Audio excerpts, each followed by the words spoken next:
নমস্কাৰ কিছু সময় পূৰ্বে এটা বিশেষ ভিডিঅ' বনাইছিলো বা ভিডিঅ' প্ৰস্তুত কৰিছিলো আৰু সেই ভিডিঅ'টোত কৈছিলো যে জুবিন গাৰ্গ নামৰ সত্তা আমাৰ প্ৰাণৰ শিল্পী জুবিন গাৰ্গৰ ফটো ছবি সামাজিক মাধ্যমত ইতিমধ্যে ভাইৰেল হৈ পৰিছে আৰু আপোনালোকে হয়তো গম পাইছে এই গণেশগুৰি ফ্লাইঅভাৰ তলত যি জুবিন গাৰ্গৰ ছবি আছিল সেই ছবি মচি পেলোৱা হৈছে আৰু সেই ছবি কোনে মচি পেলাইছে এইটো কোনেও গম নাপায় মৃগেন হৰণীয়াও গম নাপায় মৃগেন হৰণীয়াই কৈছে যে আমি জাবৰ মানুহ আমি জাবৰ চাফা কৰাত আমি ব্যস্ত থাকো ৰাজ্যিক বিজেপিৰ সভাপতি দিলীপ শইকীয়াও গম নাপায় দিলীপ শইকীয়া ডাঙৰীয়াও গম নাপায় যে কোনে কি কাৰণে জুবিন গাৰ্গৰ সেই ছবি মচি পেলাইছে আৰু এই মুহূৰ্তত সেই একে স্থানত মাৰ্চেল বৰুৱাই কৈছিল যে বিয়লি 4 বজাত সকলোকে ওলাই অহাৰ আহ্বান জনাইছিল আৰু সেই একে স্থানত একে ছবি অংকন কৰিব বুলি তেওঁ সামাজিক মাধ্যমযোগে সদৰি কৰিছিল আৰু তেওঁ উপস্থিত হৈছে সেই মৰ্মে আৰু তেওঁৰ লগত উপস্থিত হৈছে সচেতন জনতা আৰু বৰ্তমান সময়ত সেই মাৰ্চেল বৰুৱা অৰ্থাৎ চিত্ৰশিল্পী গৰাকীক অসম পুলিচে ফোন কৰি কৈছে যে সেই ৰাজ্য সেই গণেশগুৰি যি ফ্লাইঅভাৰ তলত আছিল সেই স্থানত জুবিন গাৰ্গৰ চিত্ৰ অংকন কৰিব নোৱাৰিব 3 জুলাই পূৰ্বে কি কাৰণে অংকন কৰিব নোৱাৰিব কেৱল মাত্ৰ জাপানৰ প্ৰধানমন্ত্ৰী গৰাকীক আদৰণি জনাবলৈ এই বিশেষ সিদ্ধান্ত লোৱা হৈছে নেকি নে বেগুনীয়া চহৰ কৰাৰ উদ্দেশ্য ইতিমধ্যে বৰ্তমান সময়ত সমগ্ৰ গণেশগুৰি ফ্লাইঅভাৰ তলত তীব্ৰ প্ৰতিবাদ কৰা প্ৰতিবাদ কৰি থকা পৰিলক্ষিত হৈছে আৰু প্ৰতিবাদ সাব্যস্ত কৰিছে সচেতন মহলে আৰু বৰ্তমান সময়ত প্ৰশ্ন উত্থাপন হয় যে কি কাৰণে জুবিন গাৰ্গৰ ছবিয়ে কিয় কাক কেনেকৈ কি অসুবিধা কৰিছিল এই মুহূৰ্তত কিন্তু প্ৰশ্ন উত্থাপন হৈছে জাপানৰ প্ৰধানমন্ত্ৰী গৰাকী গুৱাহাটীলৈ আহিব তেওঁক ইমান অসুবিধা দিছিল আমাৰ প্ৰাণৰ শিল্পী জুবিন গাৰ্গৰ প্ৰতিচ্ছবিয়ে কি কাৰণে অসম পুলিচে মাৰ্চেল বৰুৱাক ফোন কৰি কৈছে যে 3 জুলাই পূৰ্বে তাতে ছবি অংকন কৰিব নোৱাৰিব কি কাৰণে আৰু এই কথা মই কোৱা নাই যে 3 জুলাই পূৰ্বে তাতে ছবি অংকন কৰিব নালাগিব বুলি মই কোৱা নাই সামাজিক মাধ্যমত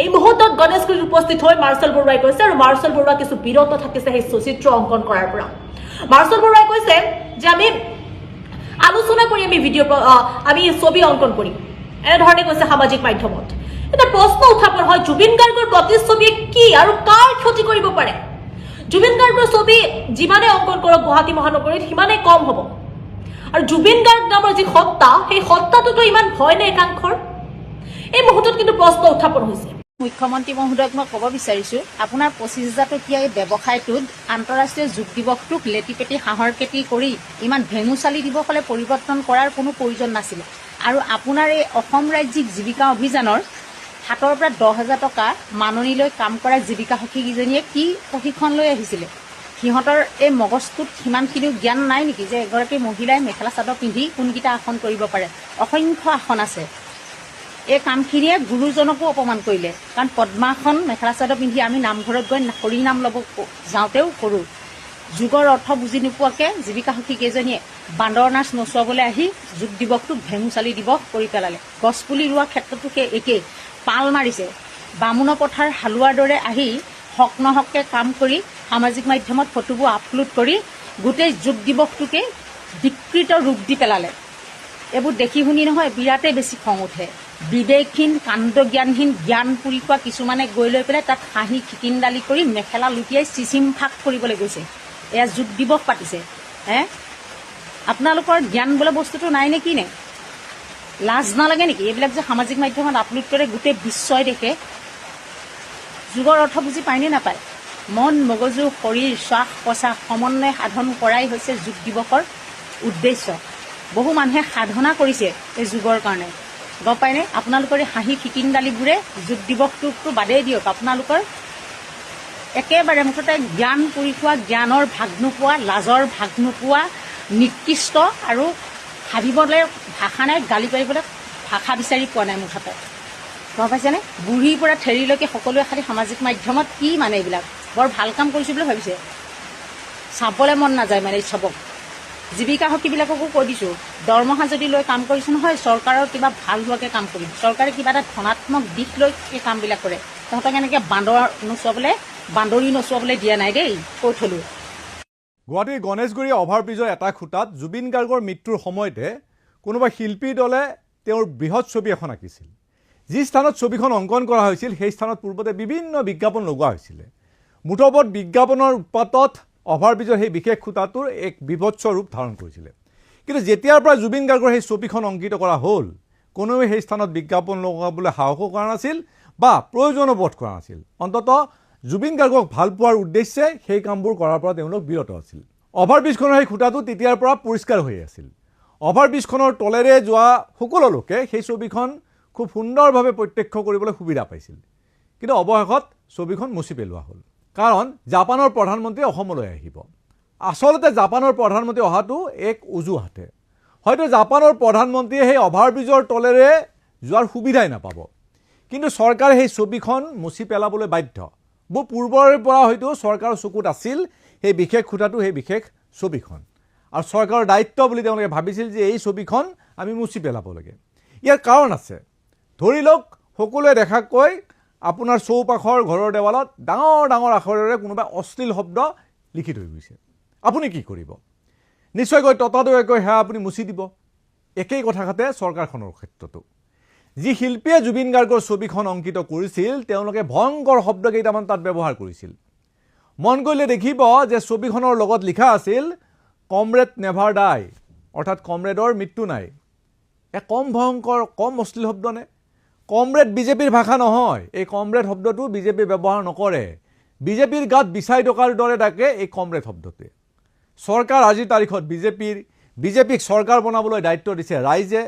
গতিকে যিহেতু কমৰেড শব্দ বিজেপিৰ ভাষা নহয়, গতিকে সেয়া ৰাইজৰ ভাষা হ'ব নোৱাৰে, কাৰণ ৰাইজে চৰকাৰ গঠন কৰিবলৈ বিজেপিক সুবিধা দিছে। এয়া হ'ল চৰকাৰৰ এক অকাট্য যুক্তি। গতিকে সুবিধা পাইছে যেতিয়া চৰকাৰে মুছি পেলালে শিল্পীৰ সেই অশ্লীল ভাষা। গতিকে জুবিন গাৰ্গৰ ছবি মুছি পেলোৱা হ'ল। লগে লগে ৰাজনীতিৰ আওভাও নোপোৱা জনতাই প্ৰশ্ন কৰিছে কিয় মুছি পেলাব লগা হ'ল ছবিখন। গৰিমা গাৰ্গেও ক্ষোভ ব্যক্ত কৰিছে যে জুবিন গাৰ্গৰ এই ছবিখন মুছি পেলোৱাৰ পিছত গুৱাহাটীৰ কদৰ্যময় পৰিৱেশটোৰ পৰিৱৰ্তন হ'ব নেকি? পিছে গৰিমা গাৰ্গনো কোন হয়? গৰিমা গাৰ্গ হ'ল ৰাজনীতি বুজি নোপোৱা, ৰাজনীতি ঘীন কৰা জুবিন গাৰ্গৰ পত্নী। গতিকে গৰিমা গাৰ্গে ৰাজনীতি কি বুজি পাব? এতিয়া দেখিব চৰকাৰে এই কাৰ্যক লৈ যেতিয়া জনতাৰ ক্ষোভ বাঢ়িব, চৰকাৰে প্ৰতিক্ৰিয়া দিব। হয়তো চৰকাৰে ক'ব যে সেই স্থানত পূৰ্বতকৈ ভাল এখন জুবিনৰ ছবি তাত অংকিত কৰা হ'ব বা তাত এটা মূৰ্তি বহোৱা হ'ব। এই ধৰণৰ ঘোষণা হয়তো চৰকাৰে কৰিব পাৰে, সেইটোত আচৰিত হ'ব লগা নাই। আৰু যদি তাৰ পিছতো ৰাইজে ক্ষোভ ব্যক্ত কৰি থাকে, তেতিয়া হয়তো চৰকাৰে এক তদন্তৰ ঘোষণা কৰি দিব। কি পৰিস্থিতিত কোনে সেই ছবিখন মুছি পেলালে সেই লৈ হয়তো তদন্ত হ'ব। আৰু অতি কম সময়ৰ ভিতৰত যদি তদন্ত হয়, তদন্তৰ প্ৰতিবেদন ৰাজহুৱা কৰিব। তদন্তৰ প্ৰতিবেদনত কি থাকিব? হয়তো তদন্তৰ প্ৰতিবেদনত থাকিব কিছু বিশেষ বক্তব্য। এই তদন্ত প্ৰতিবেদনত হয়তো থাকিব যে বিভাগে সেই বিশেষ খুঁটাটোত ৰং সানিবলৈ মানা কৰিছিল, কিন্তু ঠিকাদাৰ আৰু বিভাগৰ বিষয়া নথকাৰ সময়ত বনুৱাই জুবিন গাৰ্গৰ ছবিখন মুছি পেলালে। অৰ্থাৎ বিভাগ বা ঠিকাদাৰে সেই খুঁটাটোত ৰং লগাবলৈ মানা কৰিছিলে, তাৰ পিছতো বনুৱাই সেই খুঁটাটোত জুবিন গাৰ্গৰ ফটোখন মুছি পেলালে। আৰু তদন্তৰ প্ৰতিবেদনত ওলাব যে বনুৱা দুজন প্ৰকৃতাৰ্থত মিয়া। হয়তো বনুৱা দুজনৰ নাম অমুক আলী, অমুক হুছেইন, এই ধৰণৰ কথা ওলাব। ঘৰ ওলাব বৰপেটাৰ অমুক চৰৰ। ইয়াৰ পিছত ছ'চিয়েল মিডিয়াত পুনৰ আৰম্ভ হৈ যাব যে মিয়াৰ কামিয়াৰ ভাঙি দিব লাগে, মিয়াৰ এই জেহাদ ধ্বংস কৰিব লাগে। মিয়াই জুবিন গাৰ্গক কৰা অপমান অসমীয়াই সহ্য নকৰে বুলি ছ'চিয়েল মিডিয়াত ধাৰাষাৰ হয়তো লিখিব। সকলোৱে হয়তো লিখিব জয় শ্ৰীৰাম। হয়তো সৰ্বশেষত জুবিন গাৰ্গৰ এই ছবি মুছি দিয়াক লৈ এই ধৰণৰ এটা পৰিস্থিতি হ'ব, আৰু শেষ পৰিণতি জুবিন গাৰ্গৰ তাত হয়তো কোনো ফটো নাথাকিব, আৰু দোষটো পৰিব মিয়াৰ গাত। জুবিনকো মুছি পেলাব বিচাৰিছিলে সিহঁতে, জুবিনক মুছি পেলালেইহেঁতেন। আৰু জুবিনক মুছি পেলাই টুকুৰটোৰ যেতিয়া জামৰণি পৰিলেহেঁতেন, নিঃশব্দ হৈ গ'লহেঁতেন, নিশাৰ হ'লহেঁতেন, নিমাওমা হ'লহেঁতেন, তেতিয়া তেওঁলোকে মহন্তদেৱ উলিয়াই দিলেহেঁতেন যেনেকৈ। কিন্তু আন কোনোবাই কৈছে, বাৰ্টল ব্ৰেক্টৰ এটা বিখ্যাত কবিতা আছে, দ্য ইনভিনচিবল ইনস্ক্ৰিপশ্যন বুলি এটা কবিতা আছে, অজেয় দেৱাল লিপি বুলি এটা কবিতা আছে। সেই কবিতাত কৈছে, কাৰাগাৰৰ দেৱালত, বন্ধ কাৰাগাৰৰ দেৱালত কোনোবাই লিখি গ'ল লেনিন লং লিভ। কাৰাৰক্ষীয়ে দেখিলে আৰু সেইটো মুছি পেলালে লগে লগে চূণ তেল দি। কিন্তু চূণ তেল দিলে কি হ'ব? পুৰণি আখৰ লিখা আছিলে যে আকৌ ওলাই পৰিলে লেনিন লং লিভ। তেওঁলোকে কলা চিয়াহেৰে লিখি দিলে, কিন্তু কলা চিয়াহেৰে লিখিলে কি হ'ব? কলা চিয়াহটো বেলেগে বেছিকে লিখি উঠিল লেনিন লং লিভ। তেওঁলোকে কিবা হাতুৰি বটালি আনি সেইখিনি জেগা একদম খান্দি উলিয়াই পেলালে। কিন্তু খান্দি উলিয়াই পেলালে কি হ'ব? খান্দি উলিয়াই পেলোৱা আখৰকেইটা প্ৰকট হৈ পৰিল লেনিন লং লিভ। ইনভিনচিবল ইনস্ক্ৰিপশ্যন বাই বাৰ্টল ব্ৰেক্ট। আজি জুবিনৰ ছবিখন মুছ খাই গৈছিলে কাৰণ তাৰ কাষত লিখা আছিলে কমৰেডছ নেভাৰ ডাই। আকৌ যেতিয়া লিখা হ'ল, মাৰ্চাল বৰুৱাই লিখিছে নে নাই, মই আঁকিছে নে নাই মই নাজানো, মই জানো হাজাৰ হাজাৰ মানুহৰ এটা সমবেত চিত্ৰাংকন হৈ গ'ল। মই ভাবোঁ যে কাৰো বুকুৰ পাতা নহ'ব এখন ছবি মচিবলৈ। মই ভাবোঁ যে আমাৰ বুকুৱে বুকুৱে বিষ্ণুপ্ৰসাদ ৰাভা, কাৰো সাহস নহ'ব কলাগুৰু বুলি ক'বলৈ যিদিনা তেওঁক সৈনিক শিল্পী বুলি ক'ব লাগিব, তেওঁৰ ওপৰত কৰা জীৱনজোৰা অপমানৰ পুতক ল'বলৈ আমি সক্ষম হ'ম যেতিয়া তেওঁৰ বাণীখিনি, তেওঁৰ বক্তব্যখিনি, তেওঁ লোৱা বন্দুকটো আৰু তেওঁ গোৱা গানবিলাক সেইখিনি যেতিয়া আমি আত্মস্থ কৰিব পাৰিম, তেতিয়া বিষ্ণুপ্ৰসাদ ৰাভাক আমি প্ৰকৃতাৰ্থত সোমাব পাৰিম। হয়, আজি আমি হিন্দু যুৱ ছাত্ৰ পৰিষদ অসম তথা গুৱাহাটী মহানগৰ সমিতিয়ে এখন এজাহাৰ দাখিল কৰিছোঁ মাৰ্চেল বৰুৱাৰ বিৰুদ্ধে। তেখেতে বিশিষ্ট সাংবাদিক তথা জ্যেষ্ঠ সাংবাদিক অনুপম চক্ৰৱৰ্তী ডাঙৰীয়া পিপুলছ টিভি নামৰ এটা পৰ্টেল চেনেলত তেখেতে সাক্ষাৎকাৰ দিছিলে। সাক্ষাৎকাৰত তেখেতে কৈছিলে যে মহাপুৰুষ শ্ৰীমন্ত শংকৰদেৱ এজন লেফটিষ্ট বুলি তথা বাওঁপন্থী বুলি। তেখেতে কোনটো মানসিকতা বা এইটো কথা ক'লে আমি নাজানো। তেখেতৰ যি মানসিকতা, নিকৃষ্ট মানদণ্ডই যি তেখেতে অভিহিত কৰিলে অসমীয়া জাতিটো তথা অসমীয়া সমাজখনক, তাৰ কাৰণে আমি হিন্দু যুৱ ছাত্ৰ পৰিষদে আজি দিছপুৰত এখন এজাহাৰ দাখিল কৰিছোঁ। আমি চৰকাৰ প্ৰশাসনক অনুৰোধ কৰিছোঁ তেখেতক অতি শীঘ্ৰে কৰায়ত্ব কৰি কঠোৰতম কঠোৰ শাস্তি বিহিব লাগে। কাৰণ তেখেতে মহাপুৰুষ গুৰুজনাৰ সৃষ্টিৰাজিৰ বিষয়ে নাজানে নেকি? তেখেতো অসমীয়া এজন শিল্পী, তেখেত শিল্পী সত্তাটো আমি সন্মান কৰোঁ। সেই সত্তাটো তেখেতে আজি মৰ্যাদা কৰি দেখিলে। তেখেতে গুৰুজনাৰ বিষয়ে নাজানে, গুৰুজন লেফটিষ্ট বুলি ক'বছে। তেখেতে কৈছে গুৰুজনা বাদ দি বিপ্লৱৰ কোনো কথা ভাবিবই নোৱাৰে। মহাপুৰুষ গুৰুজনে কি বিপ্লৱ কৰিছিলে নেকি? অসমীয়া জাতিৰ কাৰণে তেখেতে বিপ্লৱ কৰিছিলে নেকি? অসমীয়া সংস্কৃতিৰ কাৰণে তেখেতে বিপ্লৱ কৰিছিলে নেকি? তেখেতে এই নিকৃষ্ট মানদণ্ডৰ মানসিকতা কথাটোৰ কাৰণে বা তেখেতৰ এই বক্তব্যটোৰ কাৰণে আমি হিন্দু যুৱ ছাত্ৰ পৰিষদে এজাহাৰ দাখিল কৰিছোঁ। আৰু বিহিত ব্যৱস্থা যদি চৰকাৰ প্ৰশাসনে গ্ৰহণ নকৰে বা ডিষ্ট্ৰিক্ট প্ৰশাসনে যদি গ্ৰহণ নকৰে, পৰৱৰ্তী সময়ত আমি হিন্দু যুৱ ছাত্ৰ পৰিষদ অসম তথা গোটেই সমগ্ৰ অসমত থকা আমাৰ হিন্দু যুৱ ছাত্ৰ পৰিষদে বিপ্লৱিক যিটো সত্তা বা আন্দোলন, সেই আন্দোলনে আমি ৰাজপথলৈ ওলাই আহিম আৰু তেখেতৰ বিৰুদ্ধে আমি উচ্চতম ন্যায়ালয়লৈকে আমি যাবলৈ সাজু আছোঁ। মাৰ্চেল বৰুৱাই তেখেতে যিটো ভুল কৰিছে, অসমীয়া জাতি যি উপলুঙা কৰিছে, অসমীয়া সংস্কৃতি যি উপলুঙা কৰিছে, তেখেতে তাৰ বিষয়ে চৰকাৰ কওক বা প্ৰশাসনক কওক, তেখেতৰ যি ভুল হৈছে তেখেতে মানি লওক ভুলটো। তেখেতে যদি ক'ব খুজিছে যে মহাপুৰুষ গুৰুজনা এজন বাওঁপন্থী, তেখেতে যুক্তি দেখক, তেখেতে যুক্তি দিয়ক কোনটো যুক্তিৰে তেখেতে ক'ব খোজে বাওঁপন্থী বুলি। আমি তেখেতে যদি এইটো কথা যদি প্ৰত্যুত্তৰ নিদিয়ে, আমি বিহিত ব্যৱস্থা ল'বলৈ আমি উচ্চতম ন্যায়ালয়লৈকে যাবলৈ আমি সাজু আছোঁ। বেলেগক দেখুৱাবলৈ কৰা কামটো কেতিয়াও ভাল নহয়। এনেকুৱা ধৰণৰ পৰিকল্পনা যোৱা 15 বছৰ বিজেপি চৰকাৰ অসমত আছিলে।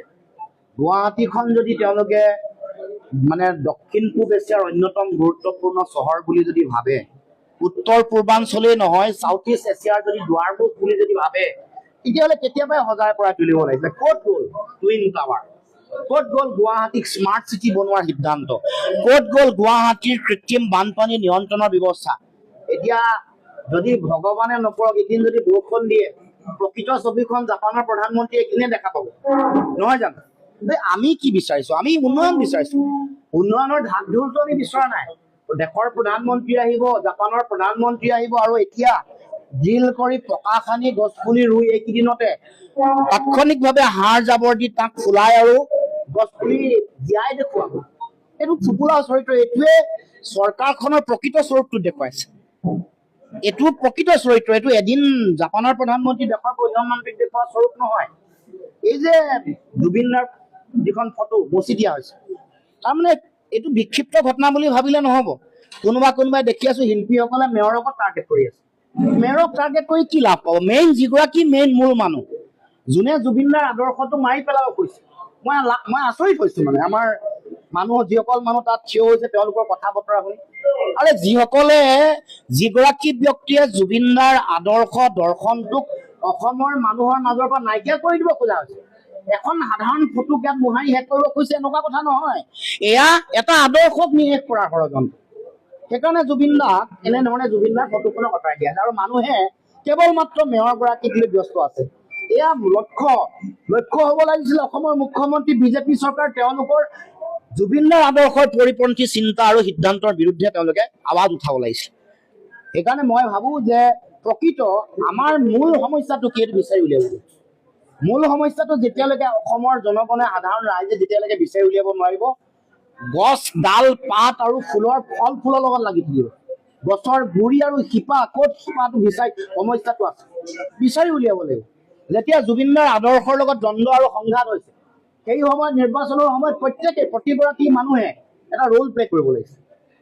তেওঁলোকে সমাজৰ কাৰণে এটা দৃষ্টিভংগী লৈ এটা ৰোল প্লে কৰি ৰাইজক জনগণক বাট দেখুৱাব লাগিছিল সেই বাটটো তেতিয়া ৰাইজে কোনো নেদেখুৱালে আৰু সেইকাৰণে তাৰ ফলতে সেই সময়ত নিৰ্বাচনৰ সময়ত বা অসমৰ সংকটৰ সময়ত এতিয়া মাটি লৈ আছে সেই সময়ত সঠিক শুদ্ধ আৰু সাহসী সিদ্ধান্ত ল'ব নোৱাৰাৰ কাৰণে এনেধৰণে অসমৰ জাতীয় জীৱনৰ এই চিন্তা আদৰ্শ বা এনেকুৱা মহান শিল্পী বা মহান ব্যক্তিসকলক বিভিন্ন সময়ত আক্ৰমণ কৰা হৈছে শংকৰদেৱকো সেইকাৰণে বিভিন্ন ধৰণে কৃষ্ণতাচ্ছিন্ন কৰিব বিচাৰে বাবা শংকৰদেৱ বুলি কয় সাধুবিদ বুলি কয় এই বুলি কৈ শংকৰদেৱ যে জাতীয়তাবাদৰ এগৰাকী প্ৰতিভূ সেই সত্তাটোক নিষেধ কৰিবলৈ উঠি পৰি লৈছে শংকৰদেৱ বিষ্ণুপ্ৰসাদ ৰাভা ভূপেন হাজৰিকা জুবিন গাৰ্গ এইসকলৰ আদৰ্শ চিন্তা সত্তাক নিষেধ কৰিব পাৰিলে তেওঁলোকে চলোৱা হিন্দু মুছলমানৰ ৰাজনীতিৰ বজাৰখন তেওঁলোকে জীয়াই ৰাখিব পাৰে দিলো নহয় যিকেইজন আছামী তাত সোমাই আছে যে সিদ্ধাৰ্থটো এনেকৈ থাকে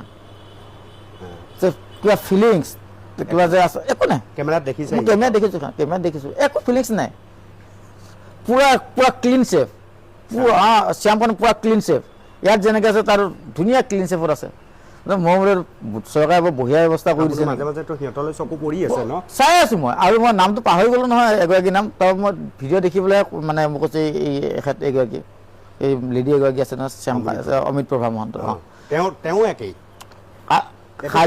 খালি হেৰিক অলপ মই যিজন PSO কেইজন যে তেওঁলোকক অলপ নম্বৰ দেখা পাইছোঁ বাকীটো সিদ্ধাৰ্থটো এতিয়াও অহংকাৰ ভাৱটো এনেকৈ আছে আপুনি চাওকচোন ভাবি চাওক ভাবছে তেওঁ আগতে যিটো যেনেকৈ দাড়ি চাৰি যেনেকৈ আছিলে জুবিনদাৰ লগত থাকোঁ যিটো দাড়ি চেপ এইটো সেইটোৱে পুৰা বেণ্ডেড কাপোৰ পিন্ধি আছে প্ৰথমতে আমাৰ গুৱাহাটীখন বিউটিফিকেশ্যনৰ নামত যদি তেওঁলোকে জুবিন গাৰ্গ ডাঙৰীয়াৰ ছবিখন মোহাৰি দিয়ে তেনেহ'লে আমাক সেনেকুৱা বিউটিফিকেশ্যন নালাগে সেয়া অকল মই কোৱা কথা নহয় আজি ইয়াতে থকা যিসকল আচলতে অসমীয়া যি পাব্লিক ওলাই আহিছে তেওঁলোকে এই এটা স্পষ্ট এটা তেওঁলোকক এটা ছবি দেখুৱাই দিছে যে আমাক বিউটিফিকেশ্যন গুৱাহাটী বিউটিফিকেশ্যনৰ নামত তেওঁলোকে যদি জুবিন গাৰ্গৰ ছবি মোহাৰিব বিচাৰিছে তেনেহ'লে সেয়া অসমীয়াই মানি নলয় দ্বিতীয়তে যিটো কথা ক'লে যে তেওঁলোকে দুখ জাপি দিছে যে তেওঁলোকে গমেই পোৱা নাই মৃগেন শৰণীয়া ডাঙৰীয়াই গমেই পোৱা নাই মৃগেন শৰণীয়া ডাঙৰীয়াৰ আণ্ডাৰত এই গুৱাহাটীখন আছে তেওঁ যদি গমেই পোৱা নাই তেনেহ'লে কোনে গম পাব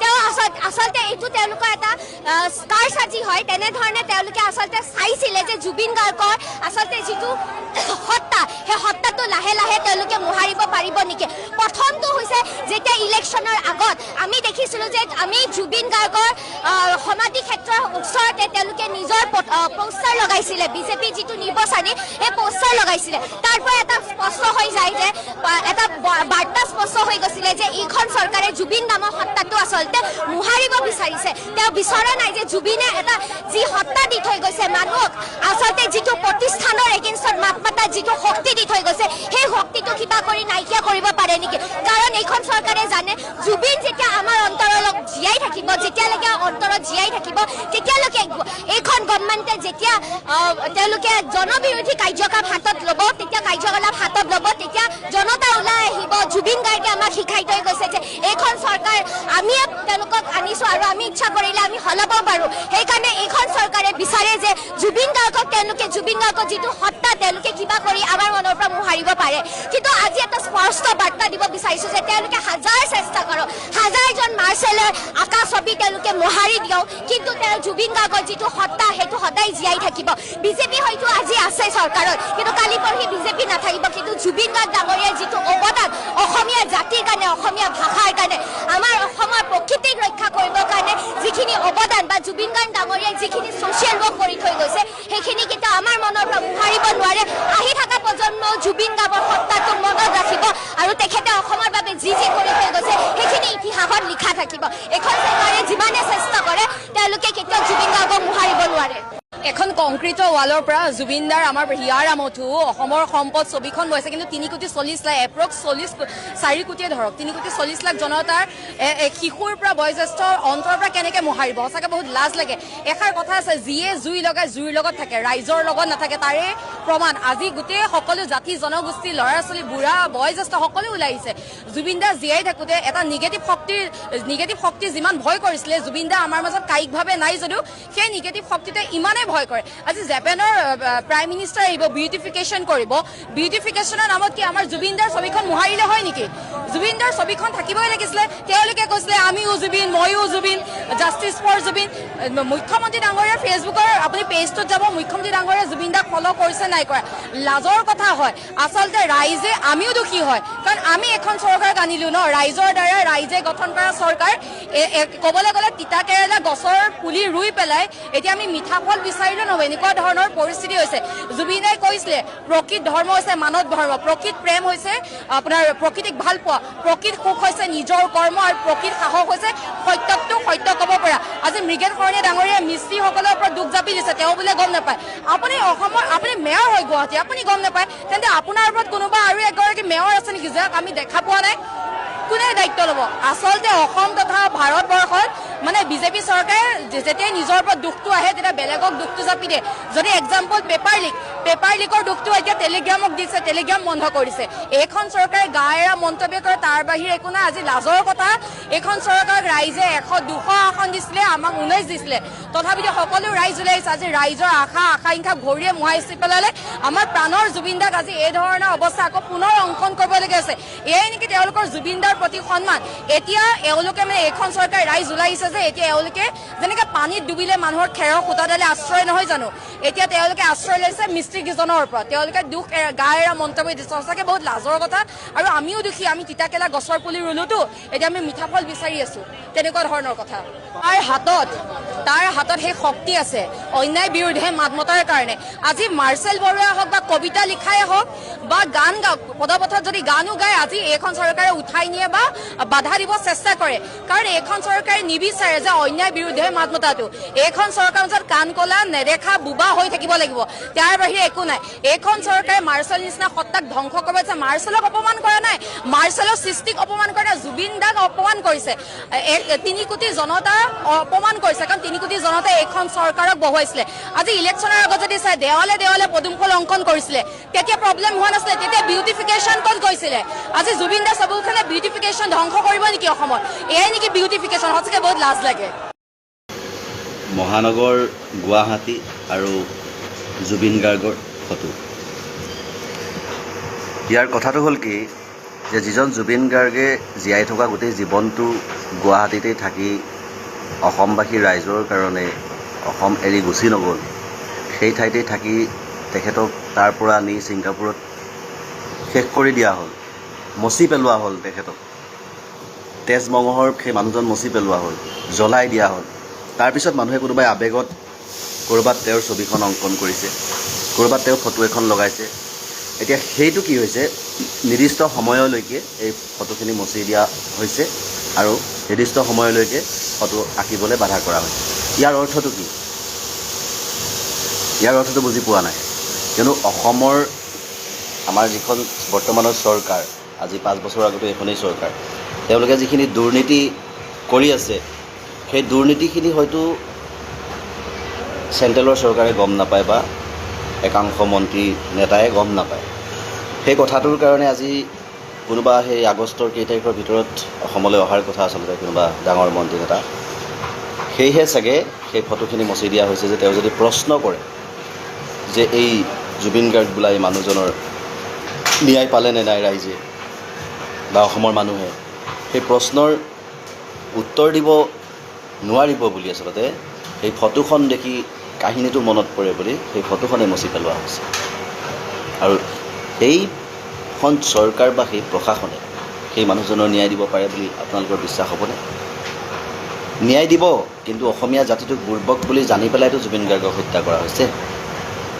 আৰু সেই ন্যায়ো তেনেকৈ বুৰ্বক মানুহক যেনেকৈ ন্যায় দিয়ে সেই তেনেকৈ বুৰ্বক মানুহখিনি বুৰ্বক বুলি ভাবি ন্যায় দিছোঁ বুলি এনেকুৱা কাহিনী এটা বনাই ন্যায় হৈ গ'ল চেছ কেইবছৰ জেল হ'ল ৰিলিজ হৈ গৈছে গতিকে আমি আছোঁ ক'ত আমি নিজৰ মানে ভূমিত আছোঁনে নাই আমি নিজৰ জন্মভূমি হয়নে নহয় এখন আমাৰ আজি গুৱাহাটীখন কাৰ গুৱাহাটীত অসমীয়া বুলি ক'বলৈ গ'লে দেখোন অসমীয়াৰ কোনো অস্তিত্বই নাই যি অসমীয়া হিচাপে এজন জুবিন গাৰ্গ হেৰাই গ'ল বহিৰাগত হত্যাকাৰী আছিল তেওঁ গৈ পেলাই ধুনীয়াকৈ আদৰ সাদৰ কৰি জেলত ভৰাই দিয়া হ'ল আজি সৌ সিদিনা বিহাৰীৰ উপদ্ৰৱ গুৱাহাটীত। গতিকে এই গুৱাহাটীখন বিক্ৰী হৈ গ'ল নেকি?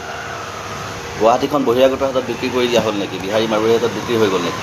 অকল এটা শব্দ হিন্দু মুছলমান, সেই বস্তুটো কৰি পেলাই কি হ'ল, জুবিন গাৰ্গক হত্যা কৰি দিয়া হ'ল। কিয়নো জুবিন গাৰ্গক হত্যা কৰি দিয়া হ'ল হিন্দু মুছলমান কৰি পেলাই। হিন্দু মুছলমান দুটা আচলতে ধৰ্ম হয়, এইটো দুটা জাত নহয়। হিন্দু কোনো জাত নহয়, মুছলমান কোনো জাত নহয়, দুটা ধৰ্ম হয়। এই দুটা ধৰ্মৰ মানুহখিনিৰ মাজত যে বুজা হৈছে যে অসমত আটাইতকৈ বেছি সংখ্যক মানুহ কোন কোন ধৰ্মৰ আছে, যে হিন্দুৰ আটাইতকৈ বেছি আছে, তাৰ দ্বিতীয়তে মুছলমান আছে। গতিকে এই মুছলমান আৰু হিন্দুৰ মাজত যেতিয়া এটা বিভেদ সৃষ্টি কৰি দিয়া হ'ব, তেতিয়া মানুহৰ মজবুতিটো কমি যাব। কমি যোৱাৰ পিছত জুবিন গাৰ্গৰ নিচিনা এজন মানুহক হত্যা কৰিলে এটা পাৰ্টীয়ে যদি প্ৰতিবাদ কৰে, এই ধৰ্মৰ নামত সিটো পাৰ্টীক ডাউন দি বহুৱাই দিয়া হ'ব যে জুবিন গাৰ্গৰ কাৰণে মুছলমানে প্ৰতিবাদ কৰি আছে, বা জুবিন গাৰ্গৰ কাৰণে হিন্দুৱে প্ৰতিবাদ কৰি আছে, মুছলমানে নকৰিব। এটা হিংসা বহুৱাই দিয়া হ'ল।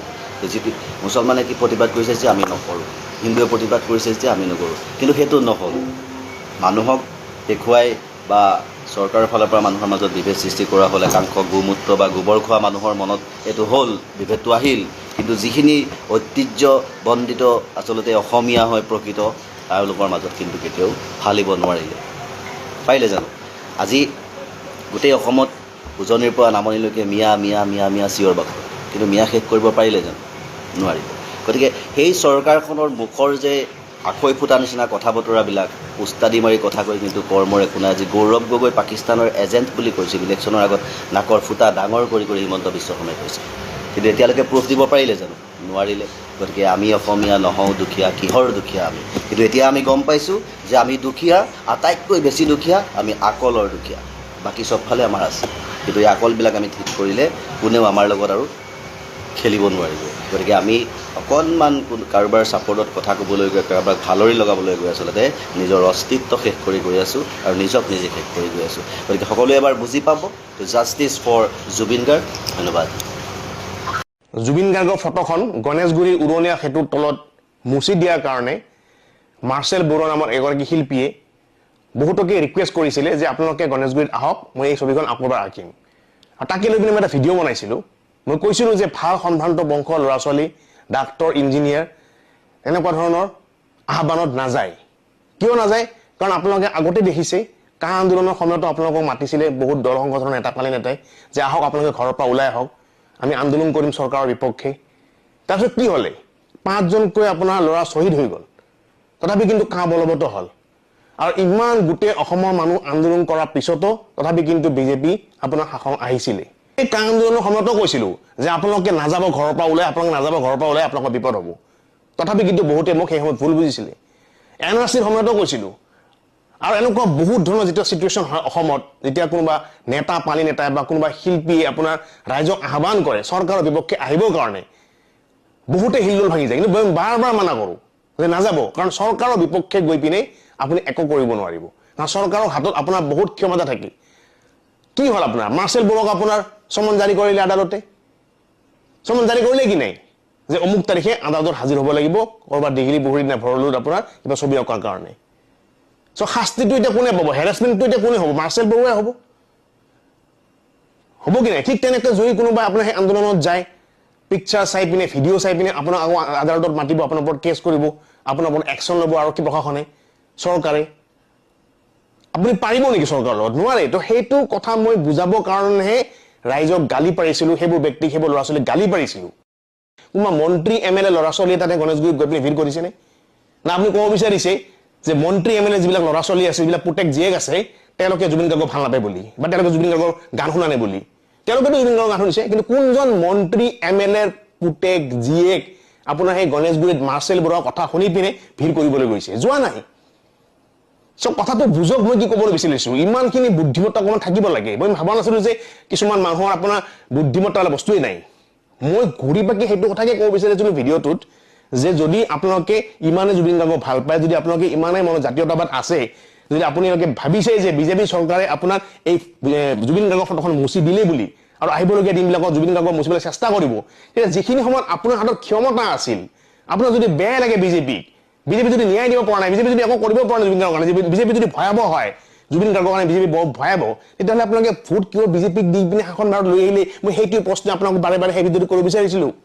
কিন্তু ৰাইজে বুজিলে উল্টা ৰাইজে ভাবিলে মই আপোনাৰ সেই অনুৰাগীবোৰক আপোনাৰ ভুৱা বুলি ক'লো য়েছ ভুৱা বুলি কৈছো সেইবোৰ অনুৰাগী ভুৱা যিবোৰ অনুৰাগী আপোনাৰ মুখত বেলেগ কথা আৰু আপোনাৰ দিলত বেলেগ কথা মুখত মানুহক দেখুৱাব কেমেৰা আগত আহি কান্দি কান্দি যে মই জুবিন গাৰ্গক ভাল পাওঁ অমুক পাওঁ তমুক পাওঁ মই মৰিব পাৰোঁ অমুক কৰিব পাৰোঁ কিন্তু যেতিয়া ভোটদানৰ সময়ত তেওঁলোকে নাভাবিল এবাৰ কথা যে বিজেপিক যদি আগৰ শাসনত লৈও হয়তো জুবিন গাৰ্গক আপোনাৰ নাই নাপাবও পাৰে হয়তো জুবিন গাৰ্গৰ ছবি আৰু মুচি দিবও পাৰে জুবিন গাৰ্গৰ সত্তাটো নাইকিয়া কৰি দিবও পাৰে নাভাবি পিনে কিন্তু তথাপি মামাৰ কথা ভাবি পিনে ভোট দিছে তো সেইটো কথা আমি কৈছিলোঁ বহুতে কথা বুজি পোৱা নাই তো সেইটোৱে ক'ব বিচাৰিছোঁ বহুতে ভুল বুজিছে ঠিক আছে বাৰু যদি কোনোবাই ভুল বুজিছে এই তেওঁলোকৰ ওচৰত মই ক্ষমা বিচাৰিছোঁ যে ভুল নুবুজিব মোৰ ভিডিঅ'বিলাক এনেকুৱাই মই ভিডিঅ'বিলাক ডিম্পু বৰুৱাৰ দৰে চিম্পল ভিডিঅ' নহয় যে মই এটা ঘৰ বনাইছোঁ ঘৰটোত মই কালাৰ কৰিছোঁ ঘৰটো কেনেকুৱা লাগিছে বা বাকী যিবোৰ ছ'চিয়েল মিডিয়া ক্ৰিয়েটৰ আছে যিবিলাক ইউটিউবাৰ আছে তেওঁলোকৰ নিচিনা নহয় যে মই ভাত খাই আছোঁ মই গাড়ী চলাই আছোঁ মই বাইক চলাই আছোঁ বা ঠগবাজিও নহয় যে মোৰ ট্ৰেডিং কৰক বা এই ৱালখন কিনক এই টিভিটো কিনক এই ফ্ৰিজটো কিনক বহুত ভাল এই চফা কিনক বহুত ভাল বেড কিনক বহুত ভাল সেনেকুৱা নহয় মোৰ ভিডিঅ'বিলাক অকণমান ডিপ্ল'মেটিক হয় আৰু যিবোৰ ব্যক্তিয়ে মোৰ ভিডিঅ' আগৰ পৰাই চাই আহিছে তেওঁলোকে ভালকৈ জানে যে মোৰ ভিডিঅ'ৰ আপোনাৰ মূল বিষয়বস্তু কি থাকে ভিডিঅ'টোৰ আপোনাৰ ভিতৰত যিটো মিনিং আছে মিনিংটো কি থাকে অকণমান ডিপ্ল'মেটিক সাধাৰণ কম মগজুৰ মানুহে সেইবোৰ বুজি নাপায় সেইকাৰণে বহুতে আপোনাৰ মোক ট্ৰল কৰি আছে বহুতে কৈ আছে মই বোলে জুবিন দাক ভাল নাপাওঁ মই বোলে জুবিন দাৰ কাৰণে কেইটা ভিডিঅ' বনাইছোঁ আৰে ভাই আজি 10 বছৰৰ পৰা ভিডিঅ' বনাই আছোঁ 10 বছৰৰ পৰা জুবিন গাৰ্গৰ কাৰণে যিমানকেইটা মই ভিডিঅ' বনাইছোঁ অসমৰ কোনো ছ'চিয়েল মিডিয়া ক্ৰিয়েটৰে সিমানকেইটা ভিডিঅ' বনোৱা নাই যদি প্ৰমাণ আছে আপুনি মোক দেখুৱাই দিয়ক মই আজিয়ে ইউটিউব চেনেল ডিলিট কৰিম আজিয়ে মই ফেচবুক আপোনাৰ যি পেজ আছে সেয়া ডিলিট কৰিম মই সকলোতকৈ হায়েষ্ট ভিডিঅ' জুবিন গাৰ্গৰ কাৰণে মই ইউটিউবত বনাইছোঁ মোৰ ইউটিউব চেনেলত গৈ পিনে আপোনালোকে চাওক 5ৰ পৰা 7টা 8টা ভিডিঅ' বনাইছোঁ আপোনাৰ যেতিয়ালৈকে আপোনাৰ জুবিন গাৰ্গৰ ঘটনাটো হৈছিল তেতিয়াৰ পৰা বিচাৰ প্ৰক্ৰিয়া চলালৈকে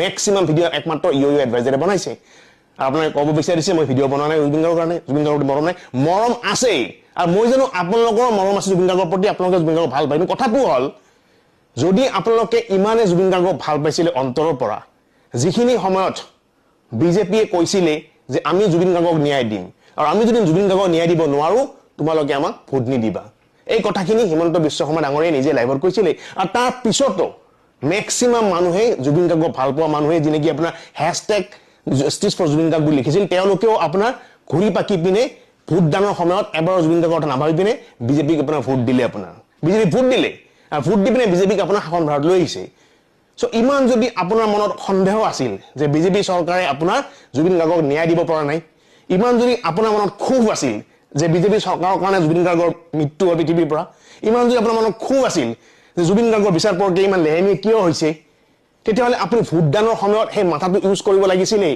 যে মই ভোট কাক দি আছোঁ ঠিক আছে অসমত ডেভেলপমেণ্ট হৈছে অসমত চাকৰি বাকৰি হৈছে নিবনুৱা সমস্যা দূৰ হৈছে বহুত আইতাই মহিলাই আপোনাৰ আঁচনিত টকা পইচা পাইছে বহুতে ঘৰ দুৱাৰ পাইছে ৱেল এণ্ড গুড ভাল কাম কৰিছে কিন্তু মই সেইবোৰ ব্যক্তিক কৈছোঁ জুবিন প্ৰেমীবোৰক যেনেকি আপোনাৰ 7 মিলিয়ন আপোনাৰ হেছটেগ আপোনাৰ হৈছিলে ফেচবুকত ৱৰ্ল্ড ৰেকৰ্ড কথাবোৰ বুজিবলৈ চেষ্টা কৰক কালিলৈকে যদি কিবা এটা নিয়ম লৈহে চৰকাৰে যে কোনো ৱালত আপুনি পেইণ্টিং কৰিব নোৱাৰিব কোনো আপোনাৰ ৰাজহুৱা দেৱালত কোনো একো লিখিব নোৱাৰিব কোনো চাইনবোৰ্ড মাৰিব নোৱাৰিব তেতিয়া কি কৰিব তেতিয়া যিমান জুবিন গাৰ্গৰ ফটো আছে আপোনাৰ ৱালত পেইণ্টিং কৰা সকলো মুচিবই লাগিব যিমান জুবিন গাৰ্গৰ ফটো আপোনাৰ কাৰোবাৰ দেৱালত যদি আছে ৰাজহুৱা দেৱালত সেয়া গুচাই দিব লাগিব তেতিয়াও কি আপুনি সমালোচনা কৰিব নেকি এনেকুৱা ভাৰতবৰ্ষত বহুত ৰাজ্য আছে য'ত আপোনাৰ হৰ্ডিংছ এলাউড নাই ৰাজহুৱা স্থানৰ এনেকুৱা পৃথিৱীৰ বহুত দেশ আছে য'ত আপুনি পোষ্টাৰ লগাব নোৱাৰে যাৰ তাৰে ৱালত গৈ পিনে লগাব নোৱাৰে লিখা থাকে ষ্টিক্স ন' বিল বুলি লিখা থাকে ৱালত বা যিবিলাক ফ্লাইঅভাৰ লিখা থাকে ষ্টিক্স ন' বিল বুলি ন' পোষ্টাৰ বুলি চ' সেই নিয়মটো যদি অসমত লৈ আহে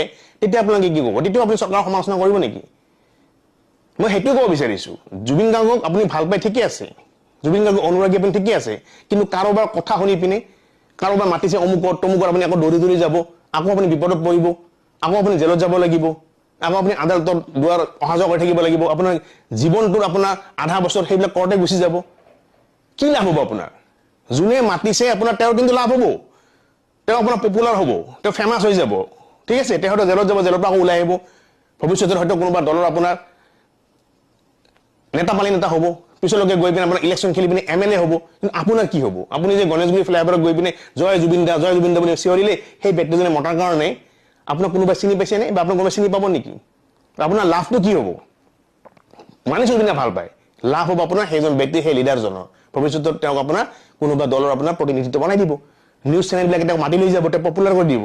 আজি মাৰ্চেল বৰুৱা বুলি ক'লে সকলোৱে চিনি পোৱা হৈছে, আগতে কোনো চিনি পোৱাই নাছিল। চ' এই যে ফেক্টবোৰ, এই বাস্তৱিকতাবোৰ এইবোৰ বুজিবলৈ চেষ্টা কৰক। মই ভিডিঅ' বেলেগ ধৰণে বনাওঁ আপোনাৰ, মই সদায় উঠি অহা ল'ৰা ছোৱালীৰ কাৰণে বনাওঁ ভিডিঅ' আপোনাৰ, সদায় ভালৰ কাৰণে বনাওঁ, যে আপোনালোকে পঢ়া শুনাত মনোযোগ দিয়ক, আপোনালোকে নিজৰ কামত মনোযোগ দিয়ক, আপোনালোকে নিজৰ বিজনেছত মনোযোগ দিয়ক। এনেকৈ কোনোবা মাতিল বুলি দৌৰি গৈ পিনে আপোনালোকে ভিৰ ভাৰ নকৰিব, সেইটোকে মই বাৰে বাৰে কওঁ, মনত ৰাখিব।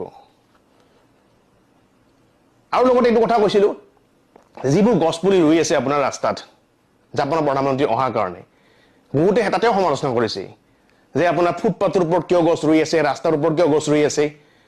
মই সেইবোৰ ব্যক্তিও ক'ব বিচাৰিছোঁ যে চৰকাৰে ৰাস্তাৰ ওপৰত গছ ৰুৱক, লাগে ফুটপাথৰ ওপৰত গছ ৰুৱক, লাগে কাৰোবাৰ বিল্ডিঙৰ ওপৰত গছ ৰুৱক, সেইটো চৰকাৰৰ ইচ্ছা।